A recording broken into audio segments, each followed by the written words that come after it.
രുചികൾ തേടിയുള്ള പീപ്പീസ് വേൾഡിൻ്റെ യാത്രയുടെ പുതിയൊരു വീഡിയോയിലേക്ക് എല്ലാവർക്കും സ്വാഗതം. ഇന്ന് നമ്മളുള്ളത് കണ്ണൂർ എസ് എൻ പാർക്കിന് സമീപമുള്ള ഫലൂദ നേഷനിലാണ്.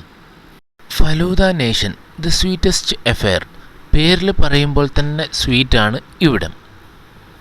ഒരുപാട് വെറൈറ്റീസിൽ ഫലൂദ, ഷേക്സ്, ഡെസേർട്ട്സ് ഒക്കെ കിട്ടുന്ന കണ്ണൂരിലെ ഒരു കിടിലൻ സ്പോട്ടാണ് ഫലൂദ നേഷൻ. അപ്പം നമ്മളുടെ ആദ്യത്തെ ഐറ്റം വന്നിട്ടുണ്ട് cold coffee shake. Cold coffee ഷേക്കിനെ പറ്റി കൂടുതൽ പറയണ്ടല്ലോ, നല്ല കിടിലൻ ഷേക്കായിരുന്നു. 90 രൂപയാണ് ഇവരിവിടെ ഇതിന് ചാർജ് ചെയ്യുന്നത്. അടുത്ത ഐറ്റം റെയിൻബോ ഫലൂദ. കാണാൻ ഒരു മഴവില്ല് പോലെ തന്നെ ഉണ്ടല്ലേ. 4 തരം ഐസ്ക്രീമിൻ്റെ ഫില്ലിങ്സോട് കൂടിയാണ് ഈ റെയിൻബോ ഫലൂദ തയ്യാറാക്കുന്നത്. പിസ്ത, വാനില, സ്ട്രോബെറി, പിന്നെ മാംഗോ, ഈ 4 ഫ്ലേവേഴ്സുള്ള ഐസ്ക്രീംസ്, അതിൻ്റെ കൂടെ കസ്കസ്, സേമിയ, പിന്നെ ഫ്രഷ് ഫ്രൂട്ട്സ്, പിന്നെ മുകളിൽ കുറച്ച് സ്ട്രോബെറിയും പിസ്തയും സിറപ്പും, അതിൻ്റെ കൂടെ ഷുഗർ ബോൾസും, പിന്നെ ഒരു ചെറിയും. ഫലൂദ കഴിക്കാൻ തുടങ്ങുമ്പോഴേക്കും അടുത്ത ഐറ്റം വന്നു സിസ്ലിംഗ് ബ്രൗണി. സിസ്ലിംഗ് ബ്രൗണി ടേബിളിൽ കൊണ്ടുവച്ചതിന് ശേഷം അതിൻ്റെ മുകളിലൂടെ ചോക്ലേറ്റ് സിറപ്പ് ഇങ്ങനെ ഒഴിക്കും. സിസ്ലിംഗ് പ്ലേറ്റ് തൊടാൻ പാടില്ല, കുറച്ച് ചൂടുണ്ടാവും. ആ സിറപ്പ് ഇങ്ങനെ അതിൽ നിന്ന് തിളക്കുന്നത് കാണാം. മരവും മെറ്റലും കൂടി ചേർന്ന ഒരു സിസ്ലിംഗ് പ്ലേറ്റിലാണ് ഈ സിസ്ലിംഗ് ബ്രൗണി സെർവ് ചെയ്യുന്നത്. ചോക്ലേറ്റ് ബ്രൗണീൻ്റെ മുകളിൽ വാനില ഐസ്ക്രീമും, പിന്നെ നിലക്കടലയും, പിന്നെ ചെറിയും, അതിന് മുകളിലൂടെയാണ് ഈ ചോക്ലേറ്റ് സിറപ്പ് ഒഴിച്ചത്. ഒരു സ്പൂണ് കൊണ്ട് ആ വാനില ഐസ്ക്രീമും ചോക്ലേറ്റ് ബ്രൗണിയും കൂടി കട്ട് ചെയ്ത് ആ ചോക്ലേറ്റ് സിറപ്പോട് കൂടി കഴിക്കാൻ ഒരു വെറൈറ്റി ടേസ്റ്റ് തന്നെയാണ്.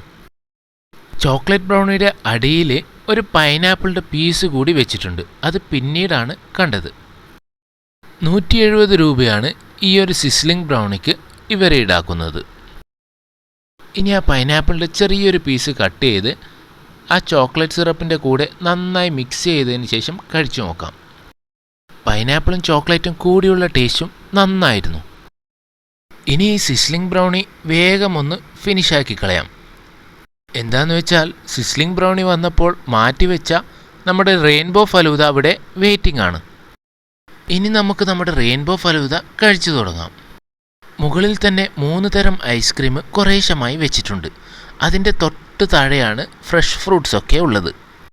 അപ്പോൾ ആദ്യം കുറച്ച് ഐസ്ക്രീം കഴിച്ചതിന് ശേഷം അതിൻ്റെ സൈഡിലോട്ട് ഇങ്ങനെ ഫ്രഷ് ഫ്രൂട്ട്സ് കോരിയെടുക്കാം. 180 രൂപയാണ് ഈ ഒരു റെയിൻബോ ഫലൂദക്ക് ഇവർ ഈടാക്കുന്നത്. മുകളിൽ നിന്നും കുറച്ചുകൂടി ഫ്രൂട്ട്സും ഐസ്ക്രീമും ഒക്കെ കഴിച്ചതിന് ശേഷം ബാക്കിയുള്ള ഫ്രൂട്ട്സും ഐസ്ക്രീമും വെച്ച് നല്ലപോലെ മിക്സ് ചെയ്തതിന് ശേഷം വേണം കഴിക്കാൻ. ഫലൂദ കഴിക്കുമ്പോൾ നല്ലപോലെ മിക്സ് ചെയ്തതിന് ശേഷം വേണം കഴിക്കാൻ, എന്നാലേ അതിൻ്റെ ശരിയായ ഒരു ടേസ്റ്റ് നമ്മൾക്ക് കിട്ടും. ഇന്നത്തെ വീഡിയോ എല്ലാവർക്കും ഇഷ്ടപ്പെട്ടു എന്ന് വിശ്വസിക്കുന്നു. ഇതുവരെ ചാനൽ സബ്സ്ക്രൈബ് ചെയ്യാത്തവർ ഒന്ന് സബ്സ്ക്രൈബ് ചെയ്ത് സപ്പോർട്ട് ചെയ്യണേ. താങ്ക്